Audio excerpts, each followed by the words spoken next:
멜테 슬픔이거든요. 이걸 이제 이 소설로 괴테가 굉장히 유명해집니다. 유명해진 뒤에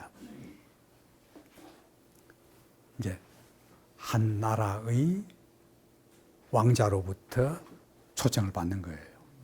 저걸 안 읽은 사람이 없어요. 나폴레옹 바이마르 다 읽었어요. 그게 이제 바이마르로 가거든. 그럼 괴테의 고향 프랑크푸르트. 프랑크푸르트와 바이마르는 비교도 안 됩니다. 프랑크푸르트가 훨씬 더 크고 번영된 곳이고, 바이마르는 조그마한 독일에서 그야말로 작은 나라의 공국이에요. 그거 가거든. 이 책에 264쪽부터 274쪽입니다. 길게 썼어요. 바이마르 시절 괴테를. 자, 그럼 이제 어쨌거나 지금 프랑크푸르트에 괴테가 있어요. 살고 있는데 실현당한 데다가 변호사 장사도 잘 안 되고 약간은 낙담 속에 살고 있는데도 불구하고 워낙 집이 부자니까, 그렇죠? 워낙 집이 부자니까 명문 가문에 16살짜리 롯데보다 더 롯데에 못지않는 이쁜 여자가 하고 약혼을 해요. 저거 잘못됐어요. 1700입니다. 1900이 아니고 1715년에. 이제 4월에 약혼해서, 혹시 1795년 4월에 약혼한 사람 있나? 4월에 약혼하면 9월에 파혼합니다. 그걸 잊어버려요. 5달 약혼이에요. 여자는 참 좋아요. 근데 파혼하고는 이 여자는 뭐 귀족 집안의 미녀니까 은행가하고 결혼해서 잘 살아버립니다. 잘 살고 이제 괴테하고는 인연이 없어지죠. 그랬는데 괴테 일생 동안에 한 번 약혼한 거거든요. 약혼은 딱 이 여자하고 한 번밖에 안 했어요. 결혼은 또 다른 여자하고. 왜 파혼을 했을까? 이게 이제 괴테다워요. 이 여자를 너무나 좋아하고 아내로서도 A+고 여자로서도 A+고 교양이나 뭐 이런 걸 봐서 다 A+야. 그런데 괴테가 파혼해요. 왜 했을까요? 너무 잘나서. 너무 잘나도 파혼당해요. 너무 잘나서. 감당 못한 게 아니다. 그런 게 아니라, 이런 여자한테 잡히면은 나는 천상 한 지하비로 살겠구나. 이게 싫은 거예요. 굉장히 현명합니다. 나는 그래 해석해요. 그 무슨 말인지 알겠죠? 그 이제 약혼하고 난 뒤에 계속 이 여자에게 끌려서 귀족들을, 괴테는 귀족이 아니었거든요. 평민이거든. 그 이제 귀족 파티에 가지도 못하는데 귀족집 사윗감이라고 파티에 맨날 끌려다니는 거예요. 아마 뭐 그냥 유행가가 아니라 막 클래식에 나오면서 춤추고 먹는 것도 그냥 하인들이 막 탁 갖다 주는 거 탁탁 마시고 신났죠. 그런데 내가 이러다가 내 원래의 꿈, 예술혼, 완전히 사그러들겠구나. 이래서 이를 악물고 파혼을 결심해요. 그 시가 저겁니다. 이 시 보면요. 여러분 혹시 여러분 아들이나 조카나 여자한테 빠진 사람이 있으면 이 시를 보여주세요. 사랑이여 날 풀어주어. 이게 김주연 문학평론가 김주연 씨가 번역한 책에 나오는 걸 내가 인용한 거거든요. 끊어지지 않는 이 마법의 작은 시일에, 마법의 작은 사랑의 유혹 시일에 사랑스러운 예쁜 소녀가 나를 내 뜻에서 없이 묶어 놓는 거예요. 딱 묶기뿐이 자기가. 이 여자를 떠날 수가 없는 거예요. 그녀의 마법의 원 속에서 삶은 이제 그녀 방식대로 움직일 수밖에 없다. 완전히 공처가가 되는 거예요. 느낌에. 이 엄청난 변화여. 사랑이여, 사랑이여, 날 풀어주오. 그게 이해가 돼요. 이해가 되죠. 참 멋진 시예요. 저게 그 청년들은 꼭 저 시를 보고 연애해야 돼요. 자, 그런 데다가 행운이 나타나요. 그게 뭐냐? 카를 아우구스트 대공입니다. 작센 바이마르 아이제나흐라는 그 이름이 굉장히 길어요. 작센 지역, 바이마르 지역, 아이제나흐 지역 세 군데를 합쳐가지고 이제 조그마한 나라가 된 거거든요. 그게 이제 속칭 바이마르 공국, 바이마르입니다. 바이마르. 젊은 영주, 그게 아우구스트고입니다. 아우구스트고. 근데 아버지가 죽고 어머니가 그 친정, 어머니가 이제 정신을 다 해줍니다. 어릴 때니까. 그러니까 나이 들어가지고 이제 어머니가 아들에게 딱 물려주는데 이 어머니가요, 이게 진짜 훌륭한 명모 삼촌보다, 명제 어머니보다 더 훌륭한 여자예요. 그럼 자기 집이, 이 남편은 폭정을 해서 별로 그 평가를 못 얻었습니다. 바이마르 공국의 이 아버지는. 그런데 자기 남편은 별로 그 시민들의 지지나 환영을 못 받은 정치를 하다가 죽었거든. 자기 아들은 훌륭한 왕을 만들고 싶어. 이래서 자기가 가정교사를 뽑아가지고 어릴 때부터 교육을 시키는 겁니다. 딱 알았죠? 바로 그런 어머니입니다. 어머니가. 나중에는 이제 나폴레옹 설치 때는 장군이 돼가지고 괴테가 전쟁에도 갔거든요. 괴테는 안 해본 게 없어요. 바람만 피운 게 아니라 전쟁에도 가고 뭐 온갖 걸 다 해요. 나중에 그게 다 나오는데. 어쨌거나 헌법 공부도 하고 이래서 바이마르고 이게 나중에 유명해지는데 어쨌거나 아직까지 자기에게 권리가 안 넘어왔을 시절에 스위스 여행을 가다가 괴테를 만난 거예요. 그 괴테, 저는 베테스품 작가. 그러니까 몸집도 지보다 더 낫거든. 나이는 7살인가 8살인가 더 많아. 8살 더 많을 거예요. 괴테가. 손이야. 그러니까 선생님 가면서 따라다닌 거예요. 만나가지고는 아우구스트가 우리나라 좀 와달라. 초청을 합니다. 괴테는 뭐 심사가 복잡할 때거든. 좋다 하니 가겠다. 여행 삼아서라도. 그걸 승낙을 한 거야. 그 떠난 이유는 사업도 안 되고 변호사도 안 되고 약혼녀와 관계도 미묘하고 그 파혼했는데 있기보다는 떠나버리면 여자도 홀가분하고 좋잖아요. 남자 있으면 또 딴 남자 만나기도 못하고 그러니까 그냥 가주자 하고는 이제 떠나겠다 약속했거든. 그랬는데 약속한 날 사자가 안 와요. 3일인가 이틀인가 지냈는데도 안 와요. 그러니까 그 대공이 아우구스트 대공이 괜히 그냥 말로만 인심내고 안 얼마에도 가고 이제 여행 갈라고 스위스로 여행 갈라고 이태리로 여행 갈라고 출발해가지고 하이델베르크 그 친구 집에 가서 숙박하고 있는데 사자가 그리 왔어요. 왜 늦었느냐? 그 아우구스트 공이 적어도 괴테 같은 인물을 내가 초청했는데 새 마차를 만들어서 보내야 되겠다. 마차 제작이 늦어가지고 3일인가 늦게 왔어요. 참 괜찮죠, 그 사람이. 그냥 지 타던 자동차 아닙니다, 마차. 그 당시에는 마차죠. 지 타던 거 보내면 되는데 새거 만들어가지고 정중하게. 그러니까 3일 늦어가지고 이제 왔거든요. 그러면 바로 가요. 아버지는 집안에서 다 반대야. 그 조그마한 나라에 뭐 안 들어가느냐? 가지 마라. 근데 그냥 괴테는 가버려요. 그래서 11월 7일에 프랑크푸르트 가서 바이마르에 도착했단 말이죠. 그 당시 그 괴테 참 잘생겼죠. 여자들 보기에도 잘생겼죠.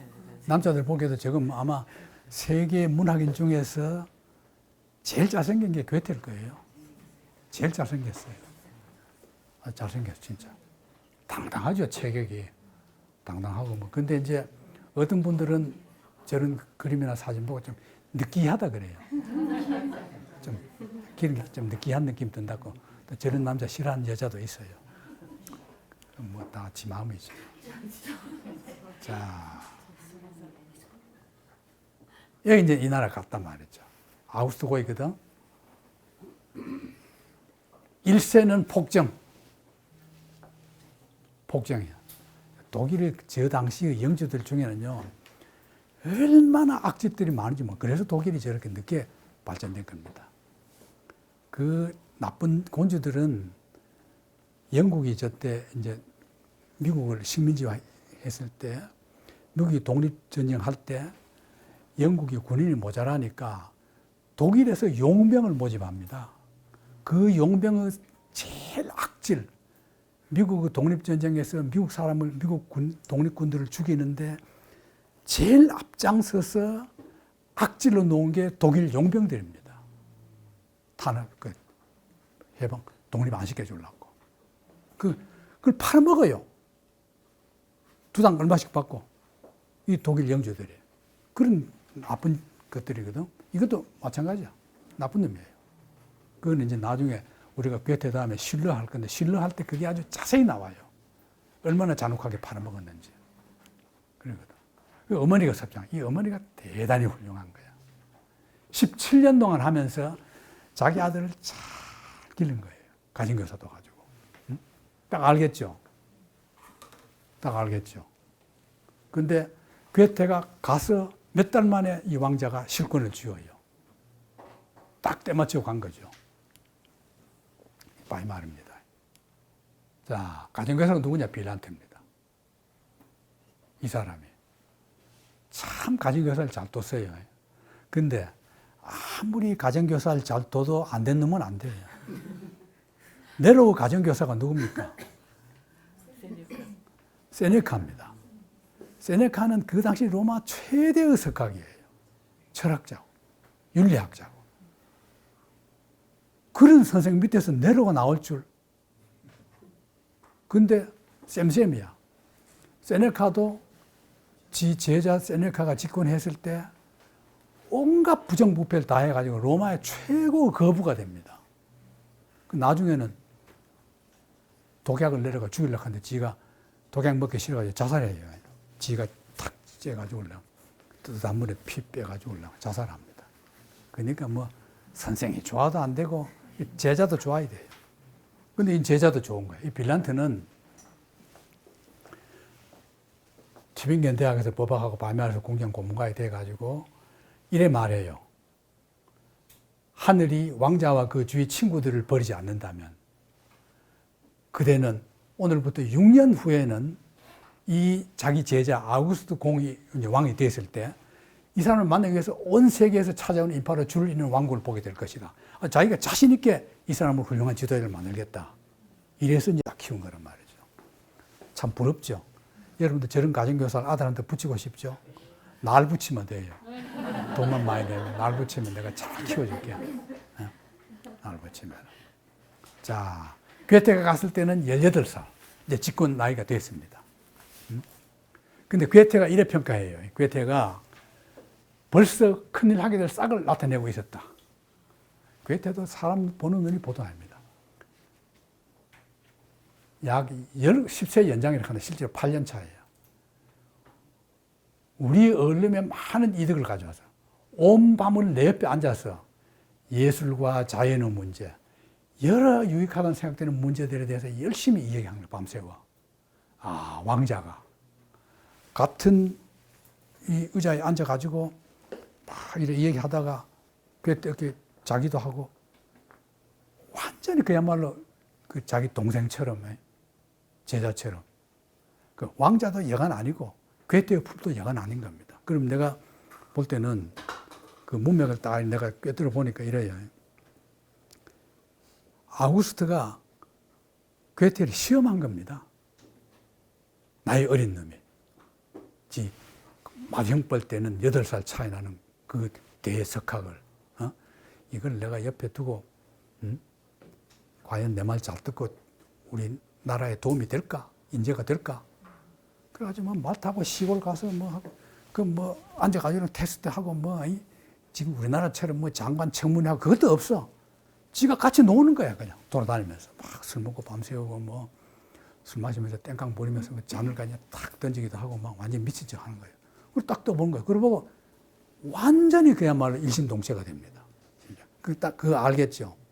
사람 테스트 저래야 됩니다. 저래야 돼요. 그래가지고 이랬거든. 깊은 밤중 이렇게까지 그 자리를 떠나지 않고 있다가 나의 긴 의자 위에 나란히 잠들어 버리는 일도 종종 있었다. 얼마나 멋지고 아름다워요. 왕자가. 우리나라 같으면 그래서 안 됩니다 하고 가져오려고 또 떼내오고 옆에도 못 앉게 하잖아요. 이렇게 뭘 띄워놓고 앉아가지고 여기서 뭐 명자 왈하고 저래 해야 돼요. 저렇게 왕자를. 그런데 이제 괴테가 볼 때 싹이 있다고 본 이유가 이겁니다. 전인적 인간이야. 괴테도 그렇거든요. 세계 문화사에서 괴테만큼 유식한 인간은 없어요. 제일 유식했다고 봐야 돼요. 그 근거가 뭐냐? 평가하는 게 딱 두 가지예요.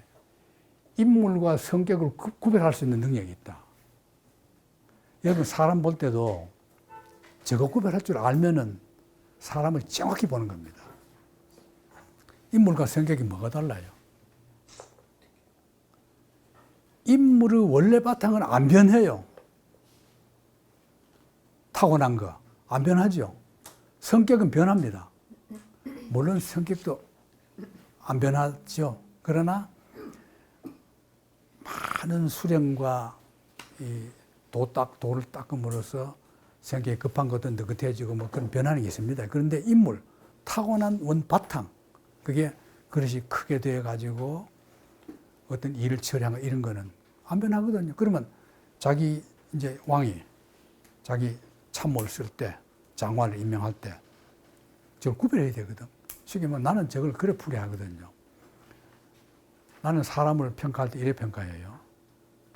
인생관과 세계관을 구별해요. 세계관을 올바로 가진 사람은 많아요. 그럼 뭡니까? 공부로 돼, 머리로. 대갈통으로. 대가리만 좋으면은. 책 좋은 거 보고, 그 세계관, 이게 옳다. 우리나라 민족관, 옳다. 우리나라 역사관.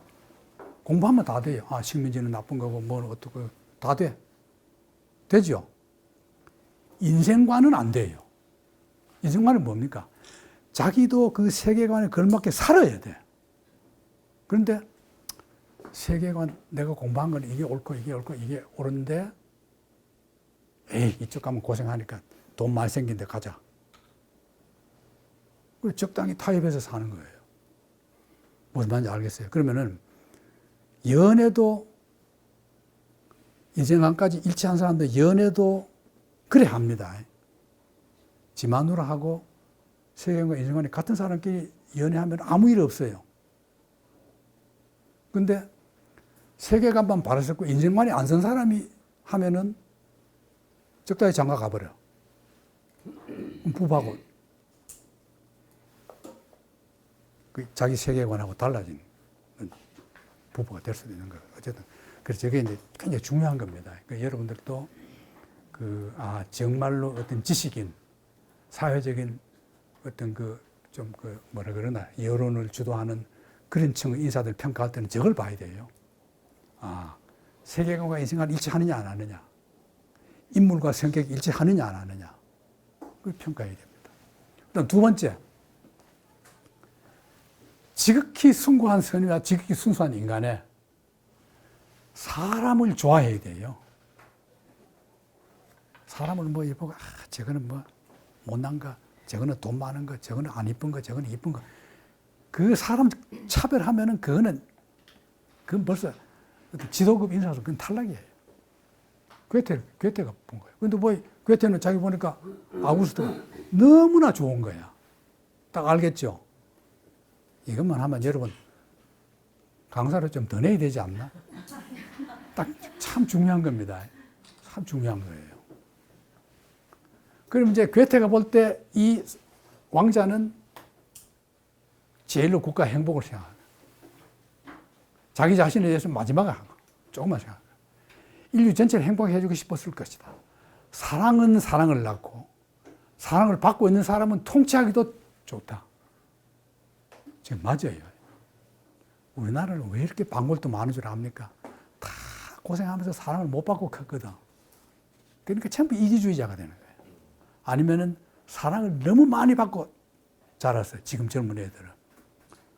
그래가지고 자기 받은 그 사랑을 애미들이 정상적인 사랑을 한 것이 아니라 이기주의적인 사랑만으로 사랑했기 때문에 젊은 애들이 다 이기주의자가 돼가지고 지한테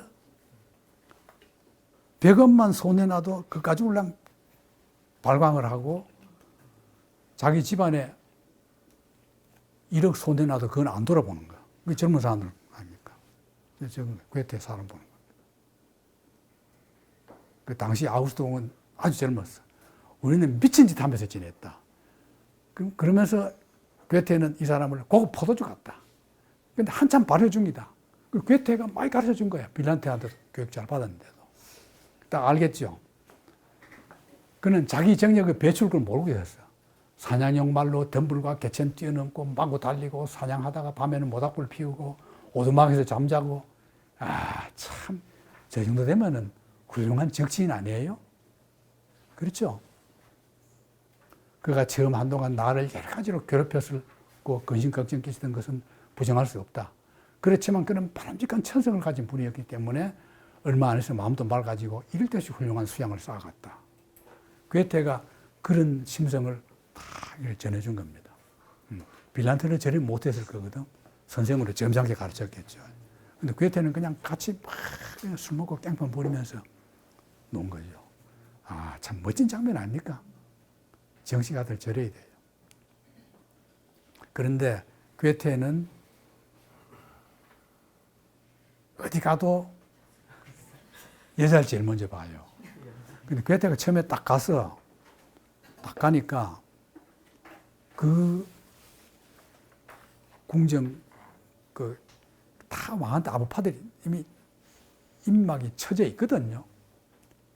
입막이 쳐져 딱 가니까 괴테는 냉대 싸늘한 거야. 저거 뭐 귀족 출신도 아니고 한낱 소설가가 바람둥이 소설가가 그 소설 보고 자살도 하고 말이지. 어느 나라에서는 금서도 당하는 이런 거 왜 들어오느냐? 노골적으로 반대하는 거예요. 괴테도 딱 눈치 빠르게 알겠죠. 가려고 그랬어요. 도로 가버리려고 하다가 두 가지 때문에 안 갑니다. 두 가지가 뭐냐? 첫째, 여자가 있어가지고 이쁜 여자가 이 여자예요. 샬롯테는 완전히 그냥 우리나라 미스 김이야. 다 샬롯테. 슈타인 부인. 대공의 어머니의 시녀장이에요. 괴테보다 7살 연상이고 만났을 때 세 아들의 어머니, 나중에 4까지 더 낳아요. 그런 유부녀야. 근데 딱 보니까 너무나 이 여자가 괴테 마음을 사로잡은 거예요. 그래서 저 여자를 만나려면 내가 여기 있어야 되겠구나. 그런 마음을 준 겁니다. 딱 알겠죠? 그 다음 이유는 그거예요. 내가 이런 데 못 견디면 앞으로 다른 일도 못 할 거 아니냐. 이것들 속에서 이런 더러운 정치판에서 나도 한번 견뎌보자. 자기 테스트. 이래서 돌아가려다가 남게 됩니다. 그 참 이해가 되죠? 그것도 참 배울 점이 많아요. 이래서 남게 됩니다. 이게 자기 애인 집입니다. 집이 저렇게 커서 뭐하노? 그 여자에게 바친 시. 글은 잘 쓰니까 뭐 아무한테나 그냥 시 써줘. 말하라 어떤 운명이 우리를 기다리고 있는지. 어떤 우리 그 슈타인 부인과 괴테죠. 말하라 어떤 운명이 우리를 그렇게 순백하게 이어주었는지. 당신은 전생에서 나의 누이 아니면 나의 아내였으니. 참 할 말도 잘 들어대죠. 전생에 지 마누라였다고. 말도 안 되는 소리. 지가 뭐 전생에 살아봐. 아나? 당신은 내 존재의 본질을 꿰뚫고 있고 내 순수한 심경이 어떻게 울리는지 눈치채고 있으며 한 번의 시선으로 나를 모두 읽고 있다. 자기도 슈타인 부인을 딱 보는 순간에 그 부인을 완전히 이해하고 그 부인이 자기를 보는 눈 보니까 그 상대도 자기 마음을 다 읽고 있는 거야. 그 둘 천둥에 그야말로 불꽃이 팍팍 튀긴 거죠. 참 저런 만남도 흔하지 않는데 머리가 안 돌아가면 저런 걸 만나도 그걸 몰라요. 상대가 그런 줄. 머리가 돌아가야 알지. 여러분들도 머리를 좀 잘 굴리세요. 맨날 굴리면서 사람 만나야지. 자, 이제 점점 올라가는데 실 뭐 이렇게 많이 섞고 있었는데 처음 가서는 그냥 혼자 하숙하고 지내다가 조금 지내보니까 이제 아우스공이 믿을만 하거든요. 그래서 처음 준 집이 저 집입니다. 저 집. 제가 이제 그림으로 남은 거죠. 저 집인데 이 집은 우리가 가봤던 거 기억나죠? 가든 하우스라고 합니다. 가든 하우스. 괴테의 바이마르 괴테 가든 하우스. 정원의 집. 여름 별장의 집. 그렇게 부른 겁니다. 이 집이거든. 이 집입니다. 이건 이제 우리가 찍은 거예요. 우리 일행 중에 누가 찍은 겁니다. 저 가는 게 우리 일행이에요. 저 보이는 것도 우리 일행 중에 있어요. 괴테 집입니다. 여기입니다. 그래 있으면서 괴테가 얼마나 자벽까지 했느냐 그걸 보여주는 게 이거거든요. 근데 여기도 나는 못 가봤어요. 일메나우라는 건 일메나우. 광산지대거든요. 광산지역에 괴테 박물관에 가면은 바이마르 괴테 하우스 가면은 광석 수집실이 있어요. 광석 수집실이 이보다 더 커요. 엄청 큰. 그 처음엔 모르고 가면은 괴테한테 왜 광석 수집이냐. 저기 가서 광석을 연구합니다. 괴테는 어느 분야든지 임무를 맡기면은 연구해서 그 분야의 1인자가 되어버립니다. 광석 전문가예요, 수준이. 그래서 저걸 개발해가지고 막 흑자를 내는 거예요. 알겠지? 얼마나 대단한지. 그러니까 여기 가면 이제 이 일메나우인데 여기 거리인데 이게 이제 괴테 박물관이거든요. 이게 국립 괴테 박물관이에요. 일메나우에 있는. 여기 가면 이제 광성 이쪽 바이마르보다 더 많이 갖다 놨겠죠. 저 괴테 아닙니까? 뒷뜰에 박물관 뒷뜰에 저래 있대요. 제가 못 가봤으니까 뭐 저게 이제 다 바이마르에서 가까웠거든요. 근데 바이마르에 한 2박 내지 2박만 한 3박 정도 하면은 주변까지 다 돌아볼 수 있는 그런 게 되는데 우리는 바이마르에서 잠도 못 잤어요. 왜냐하면은 여름에 가면요 거기에 몇 달 전에 그 숙소를 신청해도 숙소가 없대요. 그런데도 우리는 또 단체 30명 넘으니까 방 없어요.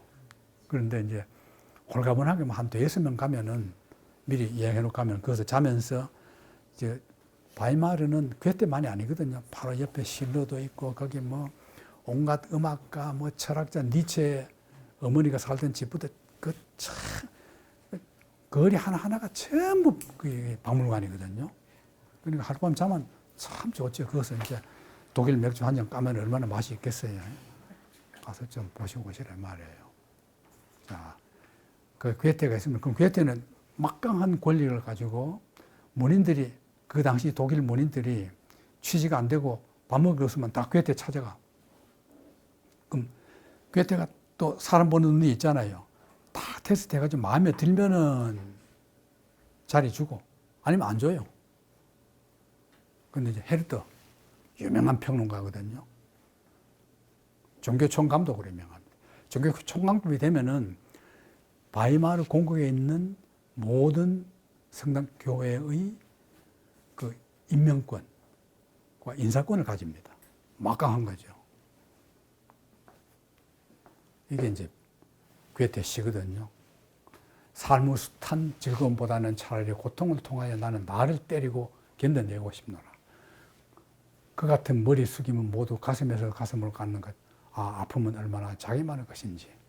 자, 우리 이 괴테를 벌써 2주나 하니까 여러분 또 지루할 수도 있겠는데, 근데 지루해하지 마세요. 그 나름대로 다 그 문제가 있고, 왜냐하면은 세계 3대 문노 하면은 그 시대 순으로 괴테, 위고, 톨스토이 셋이 아닙니까? 이런 사람들은 사실 하나 가지고 한 학기 해도 돼요. 대학 같은 데서 가면. 한 학기 해도 뭐, 하나 하면 그냥 저게 그냥 백과사전이고, 한 사람이 종합대학과 똑같다 이렇게 말할 정도로 인간사회의 모든 문제를 다 다루었습니다. 근데 우리가 이제 지난주에 이어서 오늘은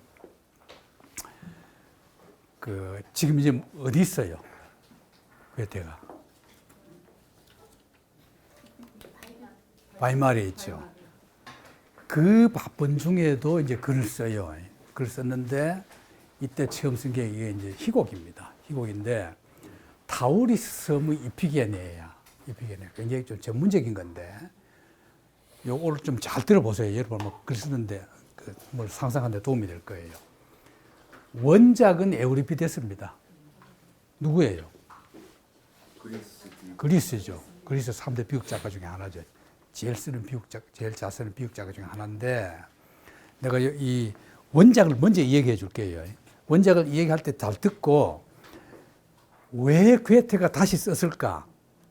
그걸 여러분 생각해 보란 말이에요. 수필가 두뇌로.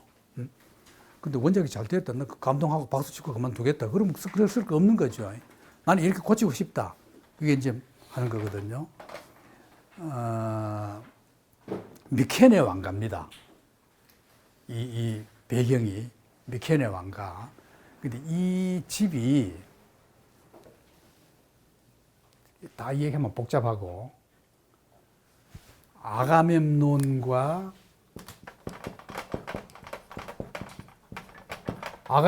부인이 누구였어요? 모르죠? 예, 와, 봐라. 우리 문학 안 하는 우리 후배는 탁 알잖아. 민주동문회가 저 정도 돼야 회장을 합니다.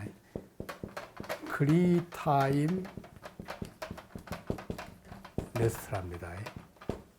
그런데, 자, 이제 여러분들 아는 얘기를 내가 딱, 여러분 이래 들어도 또 잊어버릴 거예요. 이런 거는 이미 세계적인 고전이기 때문에 기억해 두세요. 아가멤논이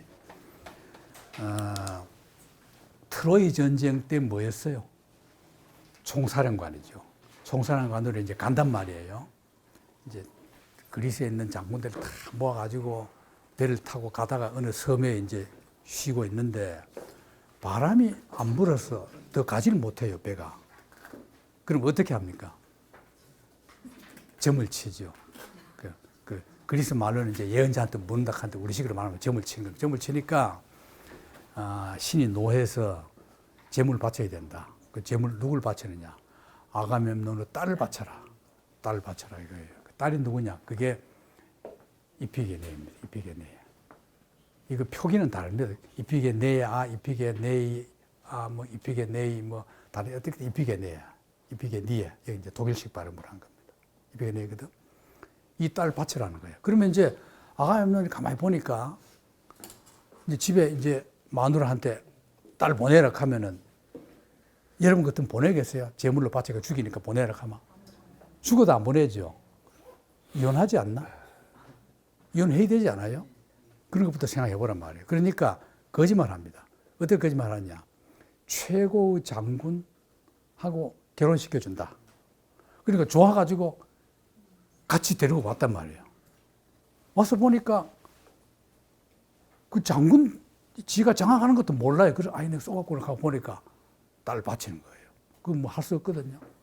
근데 그게 이제 계획하고 똑같죠. 쉽게 말하면 미케네는 총사령관으로서 이 전쟁에 이기려면은 내 딸도 그냥 기꺼이 바친다.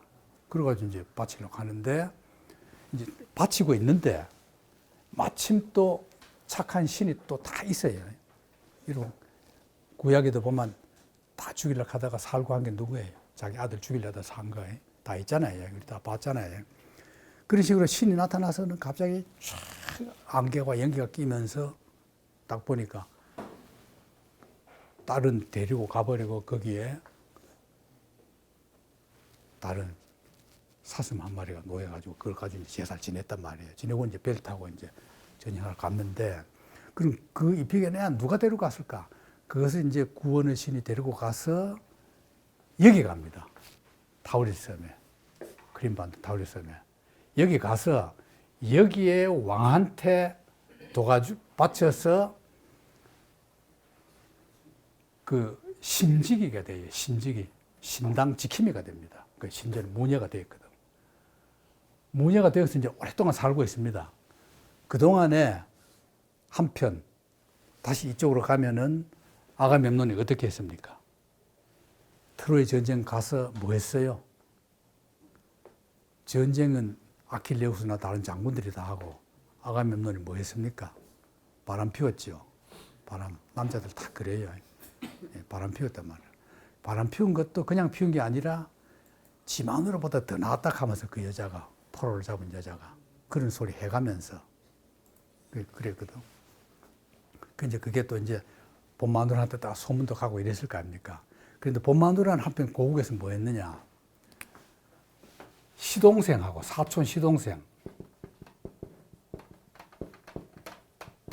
시동생과 불륜관계를 가집니다. 이런 불륜관계를 가지고 있다가 이제 전쟁 끝나고 돌아온다 하니까 돌아오면은 죽여버리자. 남편 죽이고 우리 둘이 같이 이 나라 미케네 왕국 다스리자. 이러고 이제 기다리고 있는데 그것도 모르고 이제 개선 장군처럼 딱 오는데 또 혼자 옵니까? 애첩까지 데리고 딱 나타났단 말이죠. 유명한 예언자 애첩까지 데리고 나타나니까 그냥 단칼에 그냥 죽여버렸거든. 죽여버렸는데 그 아들 중에 하나가 오레스테스입니다. 아들이 둘인데 오레스테스 남동생입니다. 이 아들이 오레스테스가 가만히 보니까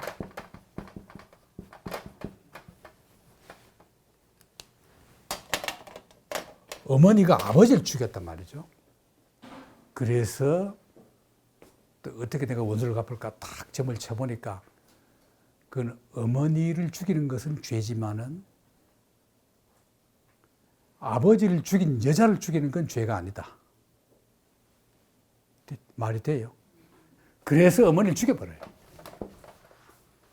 어머니를 죽이니까 어쨌거나 사람을 죽였다고 이제 재판 받는데 동점이 나와요. 6대6. 무죄. 유죄. 그러니까 그래 되면 무죄입니다. 동점이 나오면 판관들이. 무죄거든. 그런데 법률적으로는 무죄를 받아도 윤리적인 문제는 어쨌거나 어머니를 죽였잖아요. 살인범이잖아요. 그래서 저주가 내립니다. 그럼 저주를 어떻게 푸느냐? 또 점을 치니까 타우리스 섬에 가서 가서 뭔가 있는 신상, 그 신상을 뺐든지 훔쳤든지 그걸 이 그리스 이게 이 미케네를 갖고 와야만이 네 죄도 풀리고 이 나라에 내린 재앙이 풀린다. 그래서 이 오레스테스가 이 둘이 이 사초입니다. 피라데스. 둘이서 이제 그 훔치러 간 겁니다. 가서. 그런데 이제 이 섬은 그러면 어떠냐? 전통적으로 모든 외부인들이 들어오면은 무조건 그 신전 제물로 바쳐 죽여버려요. 죽여가지고 신전에 바쳐버려요. 그랬는데 이피게네가 하도 이쁘고 착한 여자니까 그 이제 왕이 이제 프로포즈 했을 거 아닙니까? 내 왕비가 되어달라고 하는데 안 해요. 안 하고 그냥 있다가 외부에서 들어온 사람 죽이지 말자. 안 죽이기로 했어요. 안 죽이기로 해놓다가 나중에 또 자꾸 무슨 일이 생기니까 도로 사람을 죽이기로. 쉽게 말하면 사형 폐지를 없앴다가 다시 사형 부활시킨 거예요. 그랬을 때 이제 오레스테스하고 피라데스 둘이가 나타나가 잡혔거든. 신전들 잡히니까 죽여야 되잖아요. 죽이는 그 담당이 이제 왕하고 이피게네하고 같이 맡은 거야. 이피게네는 이게 자기 동생인지도 몰라요. 하도 오래 세월이 흘러가지고. 모르고 이제 신문하고 이리저리 이 얘기를 하다 보니까 뭐 그리스 얘기 나오고 뭐 자꾸 옛날 고향 얘기 나오잖아요. 그러니까 거기 누군지 아니나 하니까 보니까 남매인 줄 알게 됩니다. 이래서 여러분 같으면 어떻게 하겠어요? 네, 지금부터 달라집니다. 이 얘기가. 그래서 이피게네아가 이 나라에서 그렇게 도움을 받고 충성을 하면서 살았는데도 불구하고 자기 고향 모국 얘기 듣고는 그러고 자기 남동생이 어머니를 죽인, 쉽게 말하면은 아버지 위주잖아요. 아버지 원수를 갖고 이래 와가지고 나라에 재앙 내린 것도 다 풀고 자기 남동생에게 내린 재앙도 풀고 다 했던다 하니까 친정편을 드는 거예요. 친정도 아니지, 시집은 안 갔으니까 이 여자는 그냥 신당의 무녀로 그냥 있는 거죠. 그래서 왕에게 거짓말해요. 왕에게 거짓말을 어떻게 하냐면은 지금 내가 조사를 해보니까 여기 살인범이다. 살인범을 제물로 바치면은 우리 신을 더럽힌다. 그렇기 때문에 목욕을 시켜야 된다. 바다에 죄를 다 씻게 해가지고 바쳐야 된다. 그 다음에 저 살인범이 우리 신상에게 손을 떼어버리기 때문에 신상도 더러워졌다. 그 신상도 내려서 바닷물에 씻어서 올려가지고 다시 제사 드려야 된다. 세 번째는 그 제사 씻고 제사 드리고 하는 걸 아무도 보면 안 된다. 그러니까 왕도 좋다 믿고 이제 그러라 해가지고 올려. 어떻게 합니까? 신상을 내려가지고 바다에 씻긴 척 하면서 몰래 보트에 올려가지고 뺑소니 치려고 하다가 잡혀요.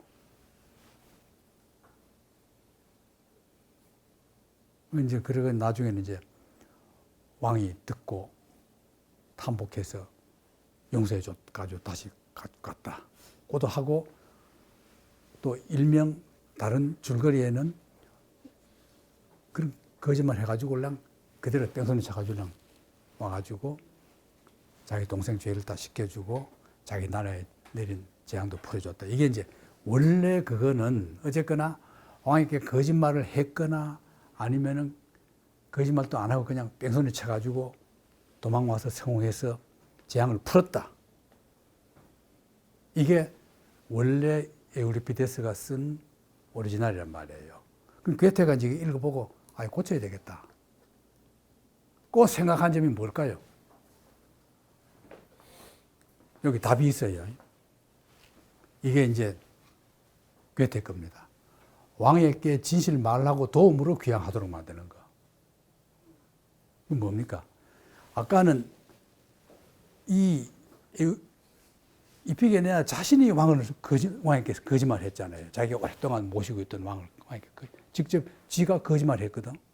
근데 괴테는 이거는 좀 진실하지 못하다. 그래서 그대로 이실직고 한단 말이죠. 해가지고 이러니까 용서해달라 하니까 왕도 탐복하고는 그대로 다 가도록 만들었다. 괴테는 그래 고쳐버렸습니다. 왜 그랬을까요? 왜 그런 것 같아요? 정직이 제일이다. 참 웃겨요. 이게 나는 내 혼자 생각이에요. 권위 없는 내 생각에는 괴테가 아주 여자를 좋아하니까 다 여자 말 잘 들어줘, 왕들도. 파우스트도 영원히 여성적인 것이 우리를 구원하도다 그렇잖아요. 마지막 그 결론이. 여성적인 거, 여성이 뭘 우리 구해줘요? 망치게 게 얼만데. 그럼 말도 안 되거든. 근데 그걸 막 또 좋은 말이라고 막 명구절로 만드는데 나도 그걸 한때 좋아하기도 했지만 여자가 여자라는 게 여자에 따라 다른 거지. 구하는 세상이나 가족이나 남편이나 애인을 구하는 여자도 있고 망친 여자도 있고 다 다른 거지. 꼭 여성적인 것이 구한다. 그걸 갖다 대고려고 여성적인 거는 대지고 평화고 막 갖다 붙이거든. 평론가들이. 원래 평론가들은 그렇게 거짓말 해먹고 사는 거예요. 근데 이제 너무 그렇게 확대 해석하는데 나는 괴테가 여자 좋아하니까 그냥 그랬다고 보는데 그러나 괴테의 모든 작품에서 혹은 괴테 일상생활에서나 살아오면서 특징이 뭐냐면 거짓말 안 하는 거예요. 그 시와 진실도 보면은 그렇게 정직한 자기 고백은 문인이 쓴 기록 중에 없어요. 웬만한 거 안 쓰거든. 그것은 지가 나쁜 짓 한 거, 속은 거 다 썼어요. 그러니까 그냥, 역시 훌륭한 사람이죠. 그런 조건은 또 이래봐요. 나는 괴테가 왜 그랬을까? 넉넉한 거예요. 집이 넉넉하고 부자니까 거짓말 할 필요도 없고, 남을 속일 필요도 없고, 지 있는 거 다 해도 다 너 잘났다 하고 존경해주고, 다 자기 말 들어주고 이랬잖아요. 그러니까 그런 거지. 가난한 집에 같으면 얘한테 가서 요래 말해야 좋아하고 다 살아가려면 그래야 되거든요. 그런 조건인데 어쨌거나 그게 있고 그 다음에는 그럼 그리스는 왜 그랬을까요? 에우리피데스는 이게 가부장제 사회이기 때문에 동양도 똑같습니다. 동양도 사기에 보면은 시집간 여자가 시집하고 자기 친정하고 두 나라가 싸움해요. 그럼 어느 나라 편 드느냐? 친정 편을 듭니다, 여자가. 그 이유가 뭐예요? 신랑은 딴 남자 얻으면 되고 애는 딴 남자 얻어가지고 또 만들면 되는데 아버지, 언니, 오빠, 동생은 하나밖에 없다. 더 못 만든다. 그게 이유예요. 그게 이유가 됩니까? 그러다가 나중에 그 가부장제가 완전히 굳어지면서는 어떻게 되냐 하면은 친정보다 시댁이 더 중요하게 됩니다. 봉헌제가 굳어지면. 여러분도 그랬죠? 우리나라도 그랬죠? 친정보다. 시집 가면은 너는 시집 사람이 아니다. 그쪽 귀신이 된다. 시집 귀신이 된다. 우리 조상들 다 그래 살았잖아요. 그 전에 가면은 친정을 중요시 하다가 도로 봉헌제가 굳어지면서는 시집 식구가 되고 그걸 이제 나타내는 건데 그리스 때는 집안 형통 중에서도 아버지 위주이기 때문에 아버지의 원수를 갖기 위해서 어머니를 죽였으면 딸로서는 어머니 죽인 건 동생을 원망해야 되죠. 아무리 그래도 네가 어머니를 왜 죽이느냐 이래야 되는데 아버지 위주이기 때문에 딸까지도 아버지 편을 드는 걸로 가부장제사를 그대로 드러낸 거다 이거예요. 자, 이게 이제 에피게네아입니다. 여러분들도 이제 고전을 다시 해석할 때 예를 들면 뭐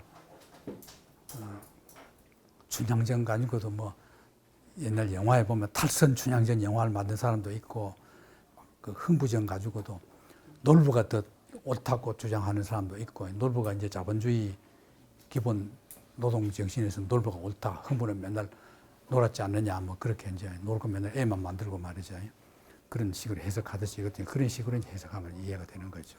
자, 이거는 영어하는 건 빨리 넘어가고 자, 이제 이태리 기행을 갑니다.